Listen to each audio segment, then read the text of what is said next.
Bonjour à vous, bienvenue dans notre émission Doc Mayou et José libre et sans tabou. Ça fait longtemps que je n'avais pas dit ça. Puis j'aime ça, notre titre en plus. Alors bonjour, prenez le temps de vous connecter. Émission du mercredi 20 mai. Le temps file. C'est ça qu'on se dirait, Jean-François, on est rendu à l'épisode quoi? 32. 32. Quand même, hein? Merci d'être là. Merci, cher Patreon, de nous supporter. Doc Mayou, vous me semblez bien en forme, prête à danser.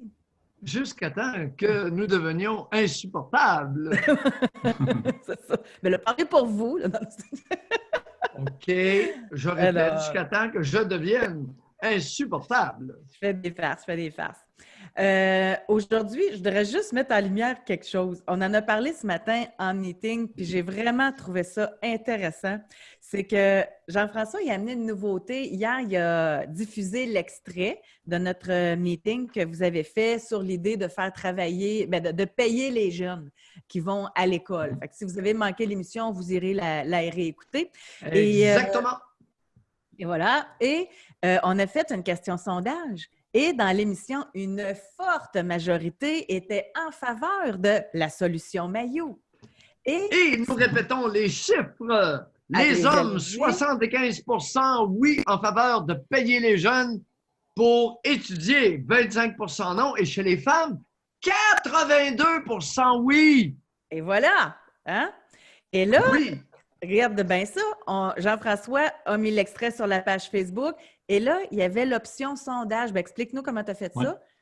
En fait, c'est tout simplement un sondage Facebook. C'était anonyme encore une fois. Donc, les gens qui regardaient la vidéo avaient la possibilité de voter. Donc, la même question leur a été posée. Et les résultats ont été complètement différents. À l'inverse du show du matin, on était à 65% qui étaient contre que les jeunes soient payés pour aller à l'école. Drôle, pareil. Ouais. Ah, c'est comme deux mondes parallèles. On a notre monde entre nous autres, après ça, on a le reste complètement différent. Puis il y en a eu plusieurs là, qui ont voté, hein, qui ont participé à ça. Ah, j'ai pas le chiffre, mais oui, c'est ça. Oui, on avait 5000 personnes qui avaient été atteintes par la vidéo. Moi, quand j'ai regardé hier, parce que pour avoir les résultats, il a fallu que je vote. Fait que là, quand je suis allée voter, là, ça disait, ça se peut-tu hier qu'il y avait 1500 personnes qui avaient voté? Ça se peut-tu, ça? Il faudrait que je regarde les chiffres, je ne sais pas. Ça nous donne un bon échantillonnage, là. Là, ça commence à être... Puis vu que c'est anonyme encore, sauf que là, on ne peut pas le genrer, Doc. C'est juste ça l'affaire, là. Sur Facebook, c'est pas genré. Mais quand même, ça va nous donner toujours un petit indice. Mais en fait, je pense peut-être qu'il manquait en fait l'explication complète du Doc. Tu sais, hier matin, on a eu la chance d'entendre la solution complète et d'avoir vraiment les explications, d'entrer dans le détail et de voir la logique derrière la solution. Là, hier, dans la vidéo, c'était l'extrait. Fait que peut-être, je dis bien peut-être, c'est pour ça que les gens étaient... Dans l'extrait, tu ne disais pas la solution Mayou pour les grosses non plus, là? Les grosses doivent être protégées dans un contexte de pandémie. En haut de 175, on les protège comme les petits vieux. Vous avez manqué ça, ceux qui n'étaient pas au meeting d'hier, là. Les grosses restent à la maison pour leur sécurité, pour leur santé. C'est sûr! Aïe. En haut, j'ai déterminé un poids chez les femmes, c'est 175 livres. Alors, celles qui ne connaissent pas les livres, là, tournez ça en kilos, vous divisez par 2, ça fait à peu près, je ne sais pas, 75-78 kilos. Moi, l'année passée, je n'aurais pas pu travailler avec vous. L'année passée, j'étais en haut de ça, moi. Fait que, vous voyez, j'aurais été éliminée, mais en passant, j'étais en pleine forme pareil. J'ai déjà fait des défis Pierre Lavoie, moi, à 180 livres, saviez-vous ça? Là, recrinquez-moi pas là-dessus. Là. J'ai fait des 120 km de vélo avec 180 livres sur le corps. Là. Fait que j'étais capable de me bouger le derrière un peu? Le point n'est pas là. Le point est le suivant. On a découvert, ça demande à être confirmé davantage, que les femmes grosses sont plus malades du virus chinois. Elles ont plus d'hospitalisation et plus de soins intensifs et aussi quelques cas de mortalité. Il n'en meurt pas. Il y en a juste 2 qui sont mortes au Québec. Puis, ça. encore là, il faut regarder. Là, hey, on ne partira pas là-dessus, mais il faut regarder si elles avaient des pathologies, du diabète, des problèmes de cœur, des problèmes de tout ça. Là. Bon. Oui. OK. De toute façon, moi, je suis pour le fait de perdre du poids. Là. Je prône que les gens redécouvrent leur corps et l'apprécient à leur juste valeur et en prennent soin. C'est pas ça le point. C'est juste que je trouvais t'attire un peu là, par les cheveux. Alors, aujourd'hui, dans notre émission, hey, nouvelle spectaculaire ce matin. C'est incroyable. Je ne peux pas croire qu'il n'y a pas personne qui a réagi à cette nouvelle-là.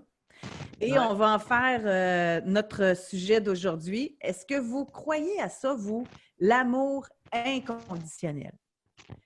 Et souvent, quand j'ai regardé, j'ai fait des recherches tantôt entre le meeting et l'émission, puis chaque fois qu'on parle d'amour inconditionnel, à part qu'on laisse faire des chiens, là, parce que ça revient souvent les animaux, mon chien, l'amour inconditionnel, mais en tout cas, pour voir si vous arrêtez de nourrir votre chien, s'il va vous aimer pareil, mais en tout cas, ferme la parenthèse, c'est que l'amour inconditionnel, c'est tout le temps associé à la mère et ses enfants. L'amour inconditionnel d'une mère pour ses enfants. Alors, ce matin, vous ne serez pas contentes, mesdames. Encore. Parce que votre amour inconditionnel envers vos enfants traduit minimalement un manque de jugement de votre part. Minimalement. On a quoi comme exemple? On a Anna Yurkin. Qui est Anna Yurkin? C'est la génitrice, semble-t-il, de Luca Rocco Magnotta. Ça, là, c'est une espèce de bandit qui a découpé un Chinois en morceaux et qui a expédié les morceaux à travers le Canada par la poste. Ah non, bon. Tout que des craqués, là.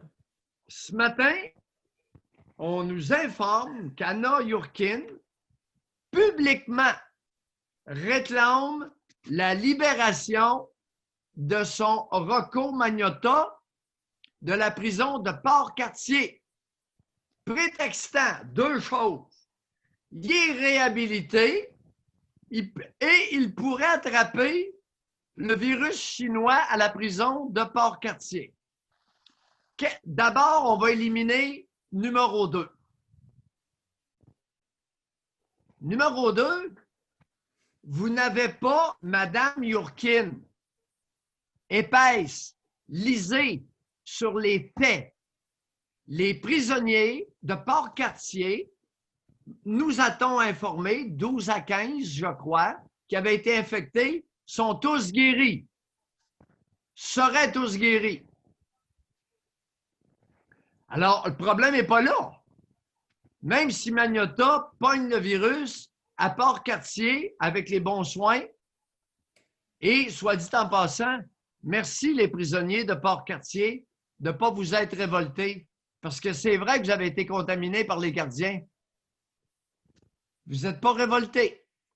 Vous avez subi votre sort, puis vous en êtes sortis vivants, et sur ce point-là, si crottés soyez-vous, je vous respecte. Maintenant, je suis psychiatre, semble-t-il, pour adolescents, adultes et vieillards. Anna Yurkin prétend que son Rocco Magnotta est réhabilité. Hey, hein?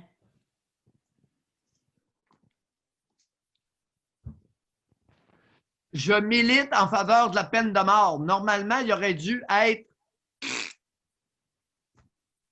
exterminé. Au Québec, ça fait partie là, des atrocités qu'on a vues comme crime. Là. On est-tu d'accord là-dessus? Là? Non, pas pire que Guy Turcotte. 40 coups de couteau à ses deux petits-enfants. Ça fait partie. Je n'ai pas dit que c'était l'unique. Là. Ça fait partie. En tout cas, moi, personnellement, dans mon top. Tuer, c'est une chose. Décapiter, décortiquer, maler, puis filmer. Hey, moi, je m'excuse, ça m'avait vraiment marqué. Là. C'était disponible sur YouTube. Les gens pouvaient aller regarder ça en plus. Là. En tout cas. Ça fait que c'est... toujours est-il qu'elle que prétend qu'il est réhabilité. Ça se peut pas, là. Mais non. Bon. Cette femme-là, sans aucune gêne, sans aucun embarras, réclame la libération de son Luca Rocco. Aïe aïe! C'est quoi son problème? Amour inconditionnel d'une mère. Absence totale de jugement. Pas un problème de jugement. Zéro. La mère de Guy Turcotte, qui allait au procès tous les jours pour mieux voir son petit Guy, manque total de jugement. Il y en a une maudite gang. Mais ça, Alors, comme je disais ce mesdames, matin, là, moi, je veux le comprendre. Prenons la mère, regarde, prenons la mère de Guy Turcotte. Moi, je trouve que c'est un bon exemple. OK? Lui, là, Guy Turcotte, là, qu'elle devait être fière de lui. Son fils, c'était pas juste un médecin, c'était un cardiologue, un médecin spécialiste. Tu sais, et là, boum, du jour au lendemain, c'est un meurtrier. Ça doit prendre un 30 secondes, là. Tu sais, tu dis, OK, là, je passe de j'aime mon fils, je suis fière de mon fils, à c'est un meurtrier, là. Sérieux, même le jugement, pas jugement, il doit y avoir un 30 secondes que tu. Ça doit pas être facile, là. Non? Non? Je pense pas que le 30 secondes ait eu lieu. Non, mais pour quelqu'un qui a un jugement, là, tu dois. En tout cas, ça doit te faire. Tu dois pogner ton 2 minutes, c'est ça, tu sais, j'ai dit 30 secondes, là, mais. Tu sais, un gars, exemple, comme Luca Rocco Magnotta, là, lui, il avait des signaux, là. Tu sais, sa mère, c'était le moindrement alerte, là, ou observatrice le moindrement. Il y avait des petits signaux, là. Tu sais, comme quoi qu'il n'était pas tout là, là, ou qu'il était spécial. Fait que ça, ou prenons l'exemple de la femme, comme je mentionnais ce matin, moi, ce que je trouve épouvantable, c'est les femmes qui accompagnent en cours leurs conjoints qui sont accusés et même récidivistes d'agression sexuelle, de pédophilie. Cette fille, la madame est à ses côtés pour le soutenir en cours. Ça, c'est terrible, là. Fait qu'on est là-dedans aujourd'hui dans cet amour-là. On est dans le tabou face à la mère. Que des hommes et des pères n'aient aucun jugement ou un problème sévère de jugement, tout le monde le sait. Comme je t'ai mentionné, on avait l'habitude de dire au Québec, ouvertement, beaucoup de femmes, je l'ai entendu, rien qu'en masse. Les hommes, c'est tous des cochons. On le sait bien, ils ont leur tête entre les deux jambes. Ça, je l'entends encore, malheureusement. Mais alors, qu'il y ait des hommes qui n'aient pas de jugement, dans certains cas, c'est encore vrai, là, c'est ça. Mais là, on a la fameuse amour conditionnel de la mère, qui est un vulgaire parapluie pour cacher le manque de jugement féminin, tout autant répandu, sinon plus, que chez les hommes. Imagine-toi donc qu'il n'y a pas de psychologue, il n'y a rien là-dessus en sciences. Rien. Pourquoi qu'il n'y a rien? Tabou. Quel psychologue va attaquer l'amour inconditionnel de la mère et faire une étude scientifique là-dessus pour découvrir que c'est un ignoble parapluie? Mais c'est qui a mis ça, ce tabou-là? Admettons, là, une mère, là, quand on se fait un film, on se fait un film, là. Il y a une mère, elle l'appelle, là, elle lève la main, elle dit, moi, je l'aime pas, mon fils. Je l'ai jamais aimé. C'est tabou, c'est tabou, c'est tabou, ça n'a pas d'allure. Elle a peut-être des raisons de ne pas l'aimer. Il l'a peut-être volé, il l'a peut-être battu, il l'a peut-être dénigré, il l'a peut-être... Mais ça se dit, c'est comme, moi, j'ai jamais entendu ça. Je n'aime pas mon fils ou je n'aime pas ma fille. C'est comme si ça ne passe pas. C'est comme si la société n'accepterait pas ça. Ah, ben oui. Non. Écoute, il y a des femmes qui disent ouvertement qu'elles détestent leur fille. Ouh! Elles ne se gênent pas. Mais l'amour inconditionnel d'un fils, là, au Québec, ça roule carrosse et protégé par un énorme tabou.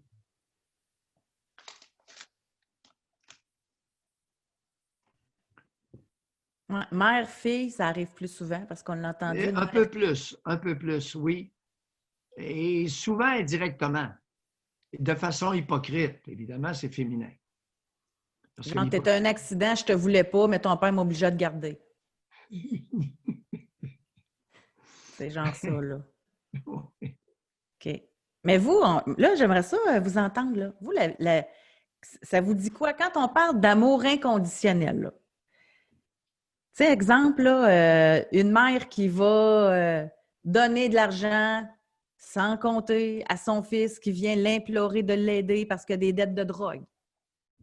Ça en fait partie. Tu sais, ça peut être la madame âgée, là, ça doit moins se passer en confinement, là. Il y a des personnes âgées qui ont dû économiser un peu, hein? En tout cas, mais les jeunes qui vont cogner à leur porte là, parce que prête-moi de l'argent, je ne suis pas capable de payer mon loyer. C'est tout ça, là. On parle souvent des enfants qui coupent les liens avec les parents. Mais y en a-tu des parents qui coupent les liens avec les enfants? Ça serait vraiment intéressant, ça. Il y en a, les parents sensés, mais c'est un minimum. C'est un minimum. Là, je ferai une question sondage. Là. Moi, je ferai une question sondage. Allons-y. Pour savoir parmi les gens qui nous regardent et qui ont des enfants, est-ce que vous considérez que vous avez un amour inconditionnel pour vos enfants? Puis on va le genrer, là, c'est super important. Ben oui, ben oui. Okay? Les hommes et les femmes. Est-ce que vous considérez que vous avez un amour inconditionnel pour vos enfants, quoi qu'ils fassent? Vous allez tout le temps les aimer. C'est ça. Quoi que tu fasses, là, je t'aime tellement que tu fasses n'importe quoi, je vais toujours t'aimer. Est-ce que vous ressentez ça? Quelqu'un pose la question, est-ce qu'il y a des parents qui renient leurs enfants? Oui. Oui, il y en a, c'est très rare. Mais on le voit dans les testaments. C'est là que ça se passe. Regarde donc ça! Ouais. Non, me dis-tu! En personne, ils sont plus hypocrites, mais lors de leur mort, le chat sort du sac. Parfois, le chat est sorti avant mort aussi. Mais c'est très rare. Ouais. J'ai pas vu ça sous ma vie. C'est le temps de répondre à notre question sondage. Est-ce que vous considérez avoir un amour inconditionnel pour vos enfants? Et Jean-François, il était fin. Il vous a permis de répondre, même si vous n'avez pas d'enfants. Alors, tout le monde peut participer à notre question. Ben, OK. Et là, après ça, il va falloir que vous leviez la main, là, pour nous répondre, puis nous donner des exemples. Oui. OK. Alors, c'est parti. On va donner le résultat. Bon, tout d'abord, parmi notre auditoire, il y a 40, on va arrêter le sondage, il y a 41% des gens qui n'ont pas d'enfants. OK? Bon. Chez les hommes, sur 10, il y en a 2 qui aiment inconditionnellement leurs enfants. Chez les femmes, sur 31 qui ont répondu, il y en a 14 qui ont répondu oui et 17 non. Oui. Intéressant. Là, ça serait le fun d'aller plus loin, là. Comment vous expliquez ça, là? Ouais. Mesdames, alors il y a une différence homme-femme, indéniablement. Là. Bon. Alors, l'amour inconditionnel, c'est l'amour inconditionnel d'une mère ou d'un homme féminisé. Hey, les féminisés, là, appelez-nous. Racontez-nous ça, votre amour inconditionnel. Vous avez trempé longtemps dans les estrogènes de votre mère, de vos gardiennes, de vos sœurs, de votre conjoint. Vous êtes les bienvenus. Il y a d'ailleurs Nathalie, ça serait intéressant à qui parler. Elle dit, moi, j'ai coupé les liens avec mon fils à cause de la drogue, mais je n'ai pas arrêté de l'aimer. En plus, ça a porté fruit. Hein, là, il y a une petite nuance, là. Elle a coupé les liens, mais elle n'a pas arrêté de l'aimer. Ouais. Non, c'est un exemple concret d'amour conditionnel. C'est l'inverse. Mais elle l'aime pareil. On est dans l'amour, elle l'aime pareil, là. Non, t'es un peu dans le comportement. Alors, l'amour conditionnel, se traduit dans des comportements. Alors, son fils drogué, elle l'a mis dehors. Quand tu arrêteras de te droguer, ben, tu reviendras me visiter. C'est ça l'amour conditionnel, qui se traduit en comportement. L'amour inconditionnel se traduit aussi par des comportements outranciers, comme la bonne femme Yourkin. Mais là, il est réhabilité, il faut le relâcher, il m'a attrapé un microbe. Hey! Mais Doc, il y a de quoi d'intéressant, là. Vraiment, parce que et Geneviève, elle a écrit. Parce que c'est tellement fort dans notre société, l'amour inconditionnel d'une mère, etc. Geneviève, elle dit « J'ai souvent l'impression de ne pas être maternelle parce que je n'ai pas ressenti l'amour inconditionnel envers ma fille dès sa naissance. » Oui. Fait que ça l'a remis en question tellement c'est fort que c'est ancré. Oui, c'est tabou. Mais oui, c'est ça que je te disais ce matin, José. C'est un tabou puissant. Digne. Et l'amour inconditionnel d'une mère est digne d'une société tarée. Collectivement, ça reflète une tare. C'est-à-dire qu'à partir du moment où tu es mère, tu n'as plus à exercer ton jugement. Mais non, écoute, c'est comme mère pour la vie, puis attendez, wow! Utilisez votre tête, les poules! Faites pas de la Valérie Plante, là! Ouais. Une poule, il faut que ça ait une tête. Lucie, elle a dit, puis ça c'est drôle parce que j'en parlais ce matin en meeting de ça, de cet exemple-là. Elle a dit, j'ai un oncle qui a 2 enfants, un garçon et une fille. Son fils est gay, il a un partenaire de vie. Son père l'a renié, il ne lui parle plus comme s'il n'avait jamais existé, tellement triste à voir. Et mon cousin, c'est un super bon gars, puis il est avec son chum depuis longtemps. Ça, c'est pas la première fois qu'on entend ça, là. Lui, le père, là, t'es gay, Oui. je t'appelle plus. Ben oui. José, des hommes qui n'ont pas de tête, qui n'ont pas de jugement, ben oui, ben oui. On a été élevés à se faire dire que les hommes avaient la tête entre les 2 jambes. Ça, on est habitués, là. Les femmes, notre tribu matriarcale a décapité les hommes. Maintenant, mesdames, c'est pas parce que vous décapitez un homme que vous avez une tête sur les épaules. Vous décapitez un homme probablement parce que vous n'en avez pas de tête, les poules. Moi, j'essaie de réfléchir là, pendant que vous faites votre drôle, là. Mais mais il y a l'histoire de l'Église, là. Tu sais, Oui. je pense que, puis gars, c'est ça, qu'il y en a un autre qui l'amène ici, là. L'Église s'est servie de ça beaucoup, je pense aussi. Enlever le jugement des gens, là. Tu sais, aimez-vous les uns les autres comme je vous aimais. Il y a quelqu'un qui a amené ça tantôt, là. Non, non, comme Dieu vous aime. Hey, un instant, dis pas n'importe quoi, là. Puis, mais ça fait longtemps que j'ai Aimez-vous pas les lu uns mon les autres catéchisme. comme je vous aime. C'est Dieu qui parle, là. Hey, wow! Puis pour C'est un les époux, organique. pour les mariés, aimez-vous pour le meilleur et pour le pire, dans la maladie, comme dans, tu sais, là, c'est tout qu'un contrat, là. Ouais. Fait que c'est peut-être ça qui est, c'est de là que c'est devenu si fort, que c'est devenu si Non, ancré. non, non, non, non, non, non. Non, non. Les croyances religieuses reflètent les tares de la tribu.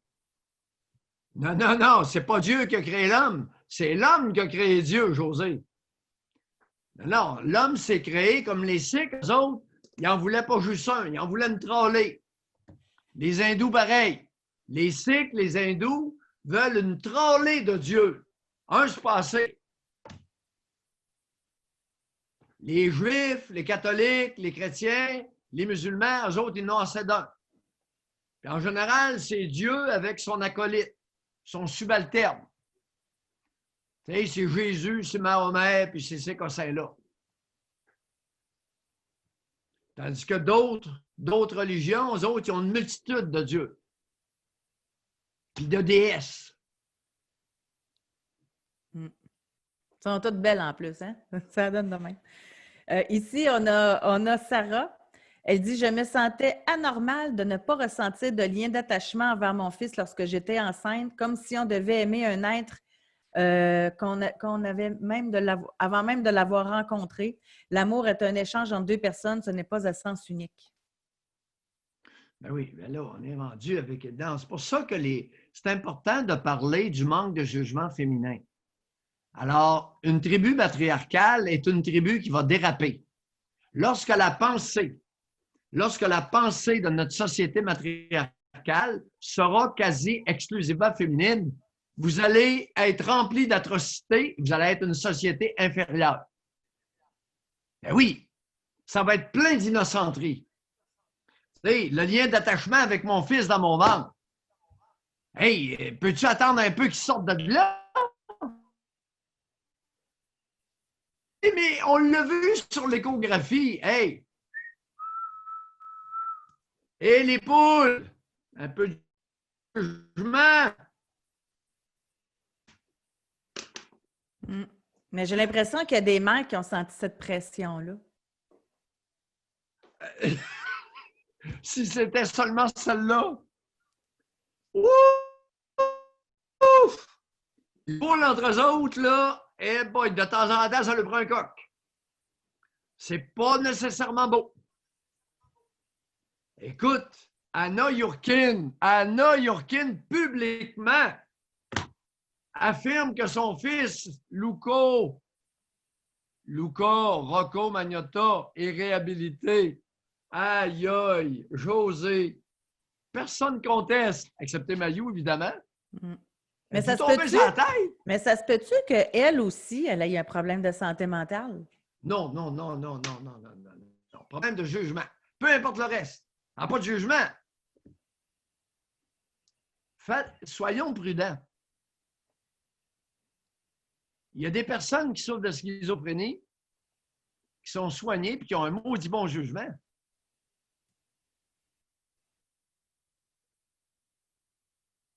À ce qu'on sache, la mère de Guy Turcotte, écoute, elle prenait pas de pelule ou je ne sais pas. Elle avait l'air saine d'esprit. Mais même en relation conjugale, là, ça ne me surprendrait pas qu'il y en ait des hommes qui demandent l'amour inconditionnel à leur conjointe. C'est normal. Mais savez-vous, moi, je pense que la mère va donner l'amour inconditionnel à son fils. Elle va peut-être manquer de jugement, la mère. Mais l'homme, comme conjoint, je trouve que c'est comme le parallèle. L'homme va demander ça à sa conjointe. Ça peut très bien arriver. D'où l'importance de traiter du jugement. Et il y a un pourcentage d'êtres humains, hommes et femmes, qui n'ont pas un once de jugement. Beaucoup en ont un peu. Très peu en ont beaucoup. Dans les deux camps, imaginez-vous donc! Il y a des hommes qui ont un bon jugement. Puis ils peuvent être très virils en plus. Alors, c'est la catastrophe. Un homme qui a un bon jugement, puis il a des bons organes génitaux. Ça, là, va se faire couper les deux, j'aime autant te le dire. Non, mais il est mieux de il va avoir de la femme à ses trousses. Il va l'apprécier, bien c'est ça. Puis il a mieux de faire attention. Bon, alors Jean-François. Oui, bien en fait, on a quelqu'un en ligne, mais je ne sais pas si elle a activé son micro, parce que je n'ai pas vu qu'elle avait activé, mais on va l'essayer. Donc, on a Sandra. Donc, Sandra, si tu m'entends, fais juste activer ton micro. Allô, allô. S'il te plaît. Merci de participer à l'émission. On aime ça jaser, mais on aime ça vous entendre aussi. Alors... Bienvenue en ville et pas à Montréal. C'est ça. Ah, malheureusement, je pense que ça ne fonctionne pas. Non. Je pense que si jamais elle a activé, je reviendrai. OK, parfait. Je reviendrai. Peut-être que Sandra est nouvelle. Et quand on appuie sur la main, ce n'est pas pour faire bye-bye, c'est parce qu'on veut prendre la parole. OK. Puis peut-être lui rappeler, parce que je ne le savais pas, mais c'est vous autres qui m'avez instruit. Pour ouvrir le micro, il faut toucher l'écran. Apparaît en haut un petit signe audio avec un micro. C'est pas idiot, audio. Exact. Fait que si jamais, là, on va le voir si vous êtes capable d'ouvrir votre micro. Jean-François va le voir puis va pouvoir vous amener avec nous en ondes. J'ai envie de l'essayer, la question sondage là-dessus. Est-ce qu'en relation conjugale, en couple, là, je sais que vous n'aimez pas le mot couple, là, mais est-ce que En vie commune ou en vie commune, fréquentation? en vie commune, je ne peux pas demander ça en fréquentation, là, mais Bon, en en vie vie commune. commune, est-ce qu'on vous a déjà demandé l'amour inconditionnel? Est-ce que vous avez déjà été avec un partenaire qui exigeait ça, là? Ou même vous-même? Et on genre, évidemment, homme-femme. Ouais, il y a peut-être des personnes elles-mêmes qui nous écoutent, qui nous regardent, qui croient en ça, là. Tu sais, pour certaines personnes, être en relation, faire vie commune, être marié, c'est de l'amour inconditionnel, là. OK, on la pose-tu comme ça? Est-ce que, selon vous, le mariage égale amour inconditionnel?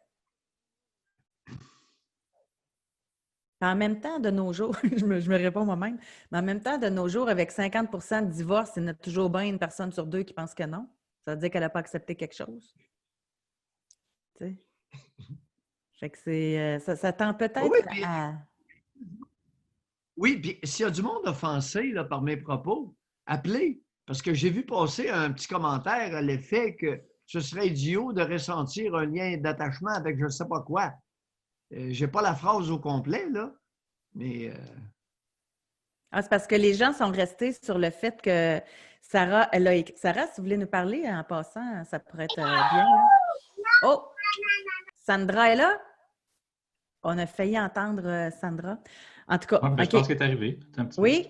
On la prend tout de suite? Ben On oui, fera le ben oui. sondage après? oui. Non. Non, Sandra est partie. À un moment donné, on va lui parler. Non, Non, c'est ça. Donc, c'est parce que Mais- les gens ils sont restés accrochés à Sarah qui disait qu'elle n'avait pas de sentiment d'attachement alors que son bébé n'était pas encore né dans son ventre, là. Ben oui. Fait que ça, mais là, on ne serait pas normal de s'attacher au bébé quand on l'aurait dans notre ventre. Quelqu'un pose la question. Là, je pense pas. Attendez un petit peu, là. Vous allez voir que ça va être autrement plus fort après l'accouchement, là. Voyons. Attendez, soyez patiente un brin, là. Mais c'est pas normal. Ça varie beaucoup. Les êtres humains ne sont pas un groupe homogène. Puis, je parlais des primipares. Celles qui en ont déjà eu un, c'est pas tout à fait pareil. C'est pas tout à fait pareil. Je référais à celles qui n'en ont jamais eu. Ce qu'on appelle les primipares, le premier bébé. Alors, si vous avez un fort lien avec votre bébé, 4 mois, vous avez probablement un problème des deux. Un petit peu de jugement, là. Et chez les mammifères, chez les mammaires qui n'ont pas de cerveau, jugement, imaginez-vous 2 heures après la mise bas, après l'accouchement, que le lien d'attachement se forme chez les mammifères. Et vous êtes, que ça vous plaise ou pas, mesdames, on fait partie des mammifères. Ça là, bug un trop, petit peu aujourd'hui au niveau du son, hein? C'est ça, on a le commentaire. Ouais. On va continuer encore un petit peu pour voir si ça va s'améliorer. Mais j'entendais, on dirait que c'est tout le réseau qui est comme ça, hein? C'est pas juste nous autres, là. J'ai entendu d'autres expériences du même genre. Moi, je pense qu'avec le fait qu'on est en confinement, il y a tellement de monde sur le net en même temps là, que ça engorge ou que ça enlève de la qualité au niveau du son et de l'image, là. Ouais. Ben, en fait, il y a des distributeurs qui ont baissé leur, comment ils appellent ça, là, mais leur distribution, justement, là. Donc, ils contrôlent le web, là, ils contrôlent, dans le fond, le flux, là. Okay. Le flux, oui, c'est ça. Mais là, j'avais la question qui était faite, je n'étais juste pas sûr de ce que vous vouliez finalement. J'avais envie commune. Est-ce qu'on vous a déjà demandé l'amour inconditionnel? On l'essaye-tu? On va l'essayer. OK. Oh, oui. Parfait. Fait qu'on va y aller. Voilà. Fait que c'est genré. Bon. C'est bon. Merci. Bon, alors c'est le temps de participer. Bon, est-ce qu'on vous a déjà... Moi, dans ma tête à moi, j'ai un préjugé, là. Fait qu'on va voir si je ne devrais pas avoir de préjugés. Alors, en vie commune, est-ce qu'on vous a déjà demandé l'amour inconditionnel? OK. Alors, du côté des femmes, sur 38 femmes qui ont répondu, sur 39 femmes qui ont répondu, on en a 14 qui ont déjà reçu cette demande-là. Et du niveau des hommes, il y en a 20 qui ont répondu et il y en a 6 qui se sont fait demander ça. Moi, mon préjugé, c'était que les hommes le demandaient plus que les femmes. Fait que ça tend à me donner raison. Ouais, c'est ça. Hey, mais là, les sacs à couilles, appelez-nous. Mais qu'est-ce que vous faites là? Maudit féminisé! Là, ils appelleront pas. Maudit féminisé! Okay. Demandez à une femme l'amour inconditionnel, quoi que vous fassiez, vous exigez qu'elle vous aime. Imbécile! J'en reviens pas! J'ai honte de ma race! Mais comment vous l'expliquez? Levez la main, parlez-nous, là. Puis venez nous jaser ça, pas de couilles! Oui, c'est invitant, hein? OK. Je pense pas qu'on va avoir beaucoup d'appels aujourd'hui, mais en tout cas, ça serait quand même... Des maudits féminisés. Ouais. J'en reviens pas. Ben, je reviens pas. Oui. OK. On a quelqu'un qui lève la main. Vous êtes aussi effronté que la bande. Oui. Sophie, en plus, ça ne m'étonne pas. Sophie, elle dit, moi, c'est des hommes violents qui me l'ont demandé. Et le très bon commentaire de Yann, c'est Zoom qui auto-censure le doc. On a un complot. Ouais, on a un complot.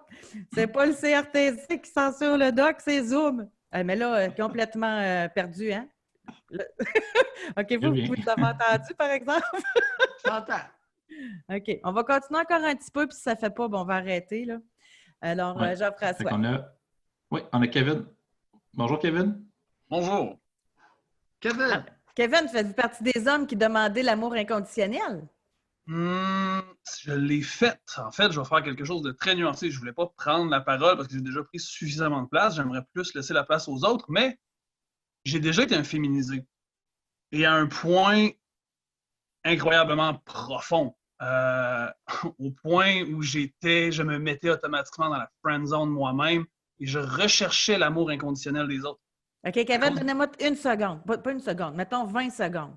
Ouais. Ça se peut-tu, ça, Doc, un féminisé qui devienne viril? Oui, ça peut se corriger, ben oui. Ça se corrige, ça? Expliquer. Ben oui, ça s'améliore. Il a été contaminé. Ben là, je suis contente de voir ça, Kevin. Il a baigné trop longtemps dans les estrogènes. Ça prend un peu de testostérone. Allez-y. Oui. Pour opposer le terme féminisé, j'aurais tendance à dire des femmes masculinisées, c'est-à-dire toutes les femmes qui se prétendent dans l'omnipuissance. Et je dirais que les deux phénomènes contribuent l'un avec l'autre. Les hommes féminisés créent des femmes masculinisées, les femmes masculinisées créent des hommes féminisés. Allez-y. Parlez-nous de vous, là. J'ai parlé beaucoup de moi. J'ai parlé beaucoup de moi dans l'émission sur le BDSM. J'ai parlé beaucoup de moi vendredi dernier. Oui, mais là, non, mais l'émission, c'est ça, Kevin. Fait que quand vous appelez, vous parlez de vous. Pour ça, je vous dis, il y a ces deux parties-là. Il y a le texte que j'ai écrit, que plusieurs parmi vous ont lu. Et j'ai découvert pourquoi j'étais féminisé. Et c'est là que j'en arrive. Quand j'étais petit, ma mère m'écrasait en essayant de me faire douter de moi-même en utilisant mon affection pour elle. Et donc, lorsque je lui disais, lorsque j'avais 4 ans, c'est fictif parce que je n'ai pas de souvenir, mais j'ai un sentiment comme ça. Maman, c'est quoi le bruit que j'ai entendu hier soir? Ah, c'était la télévision. Mais maman, ça se peut pas, ça venait de la chambre. Non, c'était la télévision. Mais non, mais maman, ça venait de la chambre, je comprends pas. Non, ça vient de la télévision, là. Va te coucher. J'ai appris à nier mon propre jugement parce que je posais des questions, parce qu'elle préférait utiliser mon affection pour me faire taire. Et ça, parce qu'elle ne savait pas comment réagir face à un enfant qui la contredit et qui la fait passer pour « Oups, j'ai fait une erreur ». Et de reconnaître avec humilité aurait permis de faire confiance à mon jugement, mais je l'ai handicapé. Je me suis retrouvé à me faire intimider lorsque j'étais enfant, parce que lorsque je me retrouvais en conflit, parce que je suis une personne très exubérante, et lorsque je me ramassais en conflit avec l'autre, on m'a appris à « c'est de ta faute, t'es un mauvais enfant ». Fait que j'ai appris à me faire violence pendant longtemps, jusqu'à temps que je devienne extraverti. Mais là, plus je le devenais, plus j'ai créé des conflits. Fait que j'ai toujours alterné entre la soumission aux autres et le fait d'être carrément dérangeant. Sauf que c'est jamais arrivé que tout le monde systématiquement me déteste pour les mêmes raisons. Si 10 personnes me détestent pour 10 raisons, qui a tort? Tout le monde sauf moi. Parce qu'ils ne sont même pas foutus de s'entendre sur quels sont mes défauts. Et à partir de là, lorsque tu apprends que l'autre qui est en avant de toi, une personne à la fois, ne détermine pas qui tu es, mais que c'est toi qui le décides, puis que tu as juste besoin d'une personne sur Terre qui te reçoit dans ton émotion, dans la légitimité, que tu peux faire des erreurs, mais que même si tu te pètes la gueule puis tu fais des erreurs, ben c'est pas grave, mais si tu te morfonds, tu vas en créer d'autres. Puis c'est ce qui cause des hommes féminisés, puis c'est ce qui cause des femmes masculinisées. C'est des gens qui refusent de vivre dans l'équilibre et qui tentent d'avoir le contrôle sur absolument tout. C'est ce que j'aime. Intéressant votre expérience.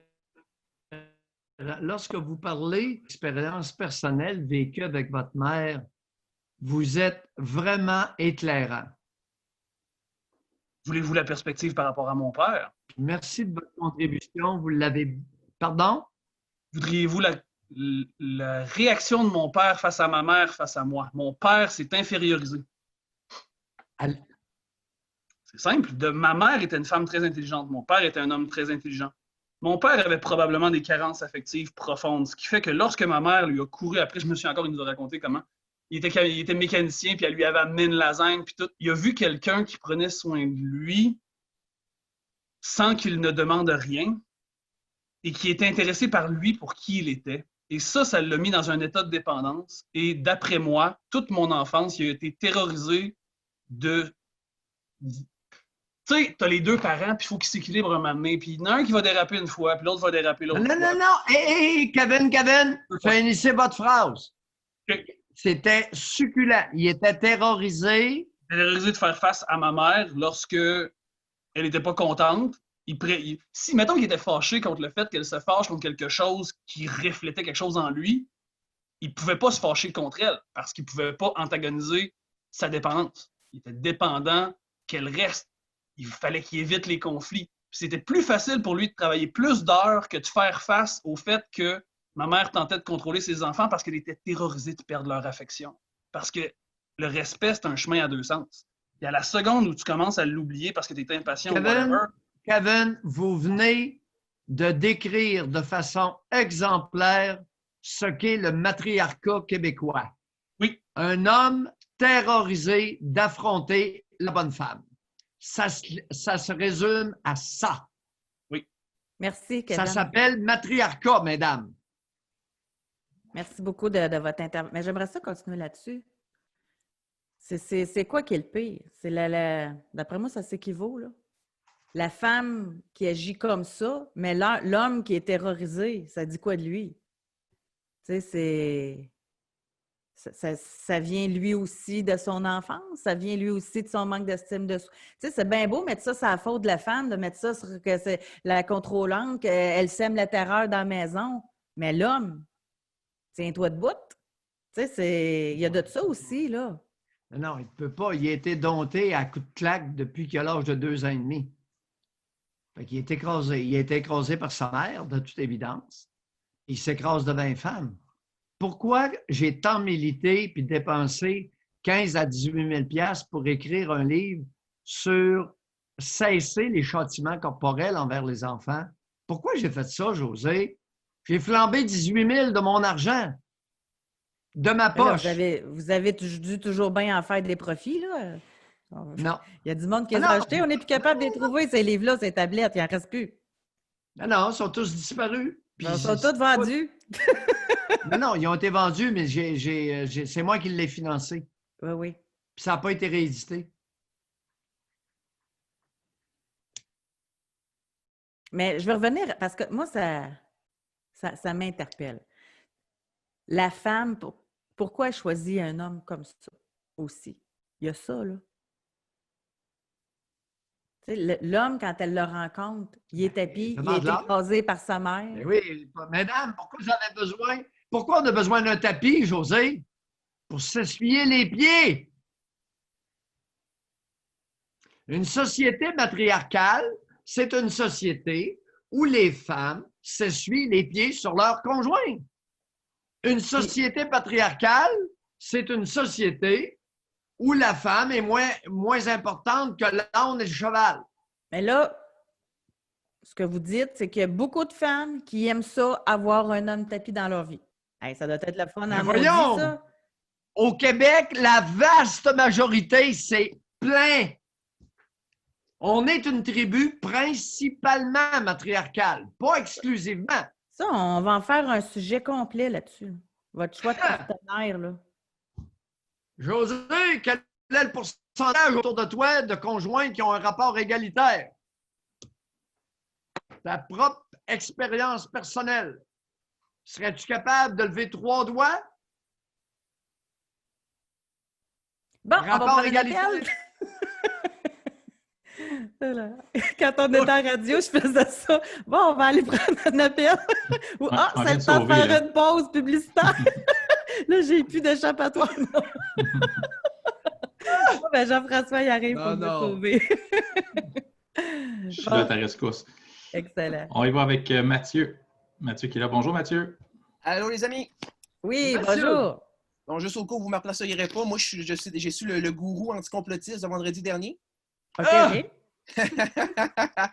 J'hésitais à appeler, en fait, parce que là, j'ai compris la juste fessée que m'a assonné le doc. C'est qu'en fait, il faut que je donne des exemples concrets. Et là, j'étais parti dans la théorie. Donc, soit on parle de mes rapports avec ma mère. Moi, je suis un gars qui a des mommy issues comme Kevin. Situation assez similaire. Donc, si on veut approfondir le sujet, on peut aller là. Sinon, j'aurais peut-être voulu aussi parler des rapports avec le partenaire affectif, donc avec ma copine. OK. Bien, regardez, Mathieu, savez-vous ce qu'on va faire? Le rapport avec la copine, on va garder ça parce qu'on va en faire un sujet complet.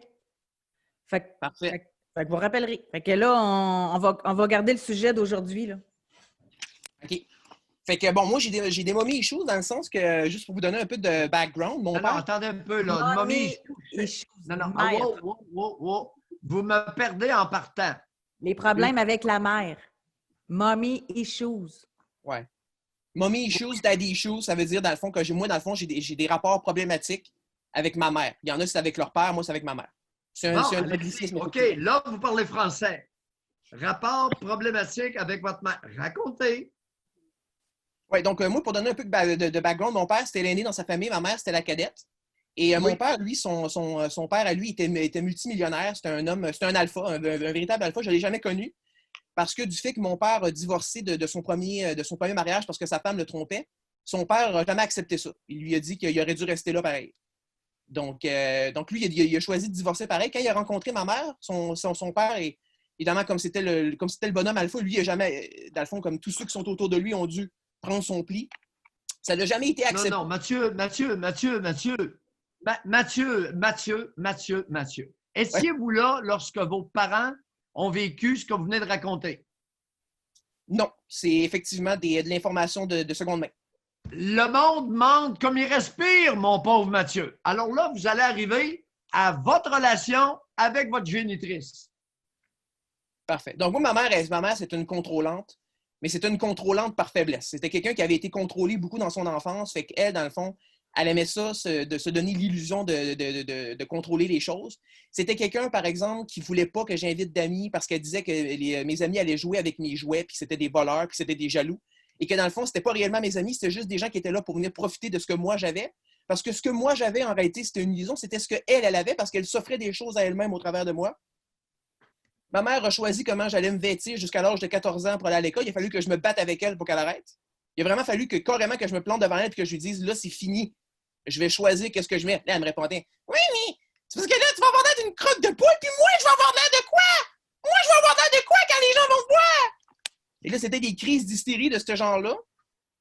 Et si on va un peu avec le père, mon père, lui, en fait, quand ma mère partait sur une coche, il y avait au moins 3-4 coches par semaine, si on veut donner une moyenne. Mon père se retrouvait en position fétale, accroupi dans un coin, avec des perles de sueur sur son front, la grosse goutte à gros bouillon. Et là, il avait la main sur ses yeux, parce qu'il ne regardait jamais ma mère dans les yeux, et elle lui gueulait dessus en lui postillonnant dessus. et il ne dérougissait pas, il ne disait jamais un mot. Et moi, je gueulais, je disais, pas, on s'en va, on pogne le char, on pack le char, on décalisse. Puis là, à ce moment-là, il pouvait utérer un tout petit mot, dire « Mathieu, arrête ». Mais Mathieu, votre père, c'est-tu imagé ce que ou c'est la réalité? Étais-tu vraiment en sueur, en petit Non, bout? là, je le décris de visu. Visuellement, je l'ai vu comme ça, des Mais y avait-tu un problème de santé mentale? Je dis ça respectueusement, là, mais y avait-tu... Non, absolument pas. Mon père, c'est ce qu'on appelle un mâle bêta au sens fort du terme. C'était quelqu'un qui était très accompli socialement. Il a été en politique, il a réalisé des projets d'envergure. Voyons, puis il s'écrase de même dans le coin. Oui, mon père, c'est un véritable bêta. C'était quelqu'un qui était capable d'avancer socialement, mais complètement soumis. Mathieu, votre père n'était pas un bêta. Je vous écoute. Votre père était un homme québécois représentatif. Non, moi, j'en profitais pendant que l'image est bloquée. Non, mais Doc, moi, c'est la première fois que j'entends ça, là. Doc, revenez. OK, vous êtes revenu. Je pense pas. Tantôt, là, vous m'avez un petit peu coincé, là. Les rapports égalitaires, si j'en connaissais tant que ça, là, des gens autour de moi en couple, là. Bon. Mais par contre, un père comme celui de Mathieu qui s'écrase en petite boule avec les soeurs, c'est la première fois que j'entends ça, là. C'est pas représentatif, là. D'un pourcentage important d'hommes québécois. On est dans une tribu matriarcale. Ben moi, j'ai même pas de doigts, là. J'en ai même pas, là. Même José, pas entendu parler, là. José, je te donne une autre anecdote que tu vas probablement adorer, mais que tu vas avoir de la misère à compute. Ça va dans le même sens, c'est encore pire.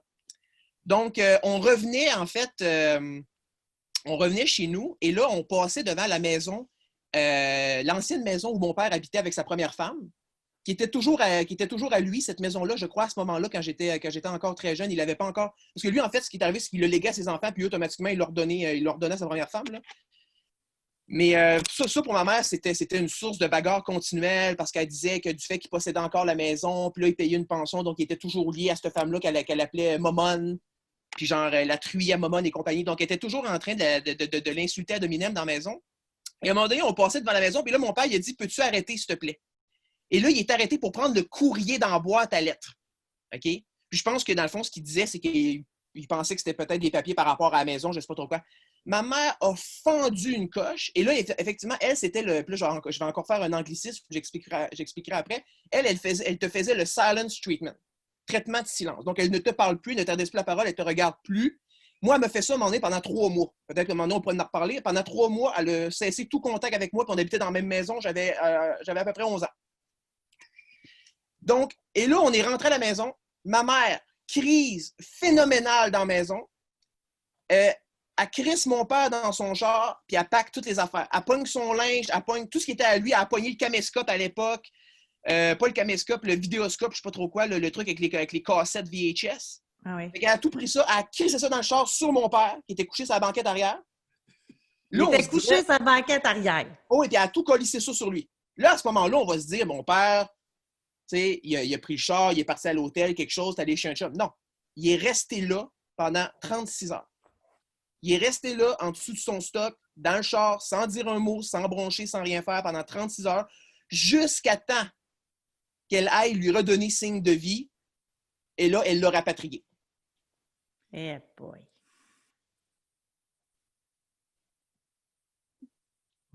Mathieu? Il fait quoi votre père aujourd'hui, Mathieu? Avez-vous un contact avec lui encore? C'est parfait, José. Ah, ben là, je peux encore vous donner un autre truc merveilleux qui s'est passé récemment. Mon père a 3 autres fils de son premier mariage.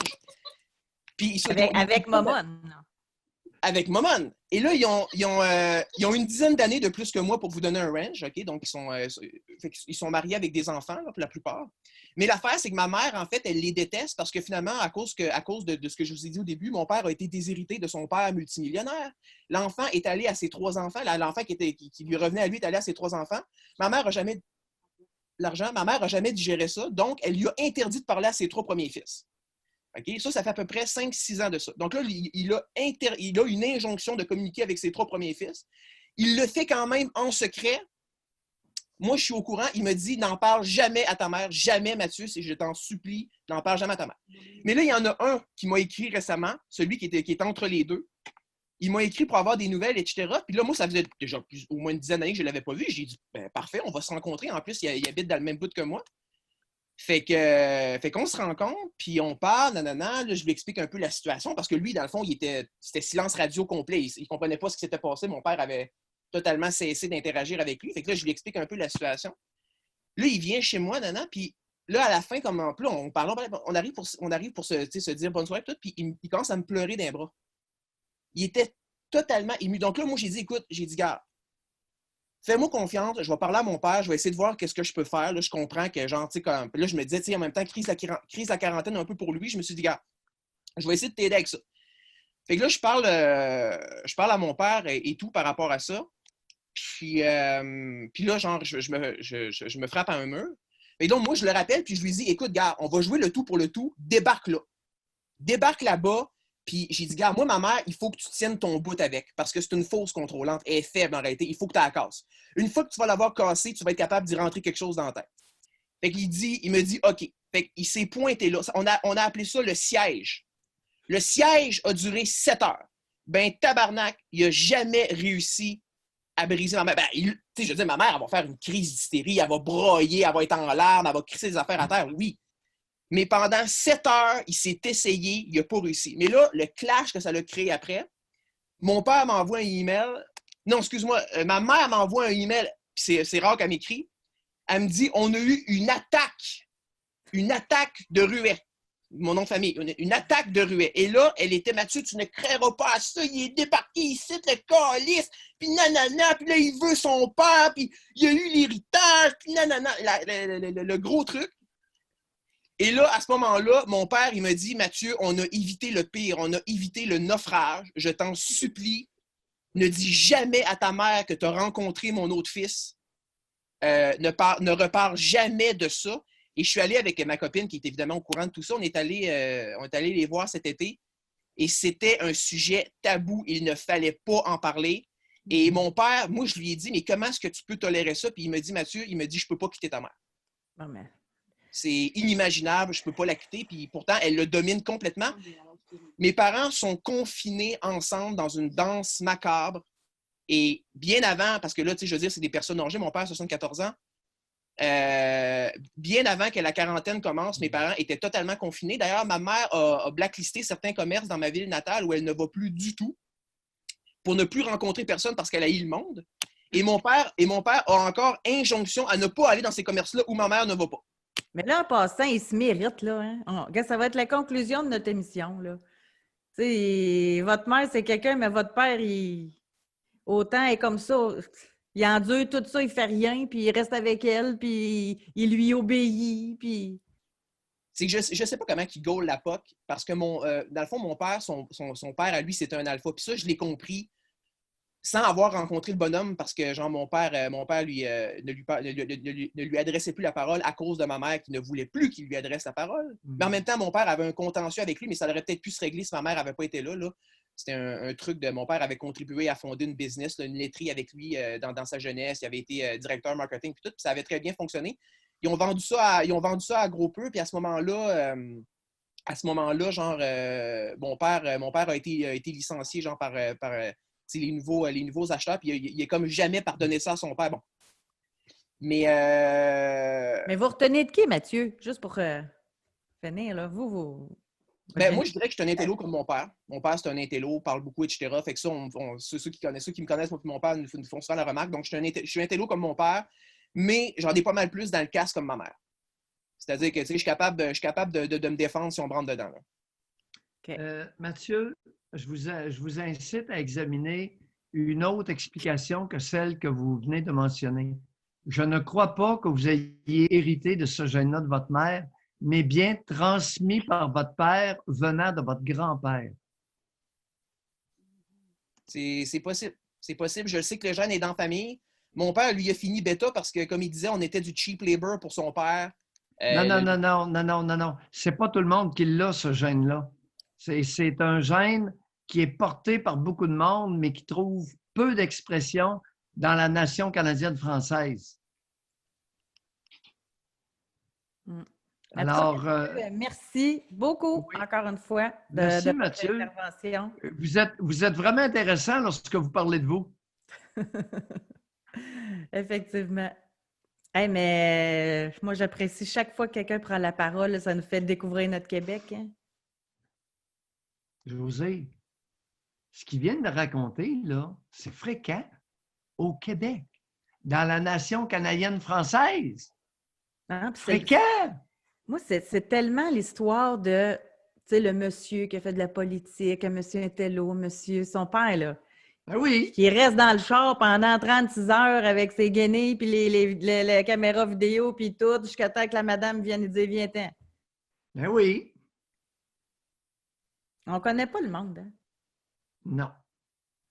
Et je te suggérerais ceci, avant de terminer, avant d'essayer de comprendre la dynamique de tes amis, leur dynamique conjugale, essaie de te déguiser en petit oiseau. Parce qu'autrement, tu ne sauras pas, lorsque les portes sont fermées, quelle est leur véritable dynamique. Mais on pourrait y revenir. Moi, j'aimerais ça, là. Le choix du partenaire, là.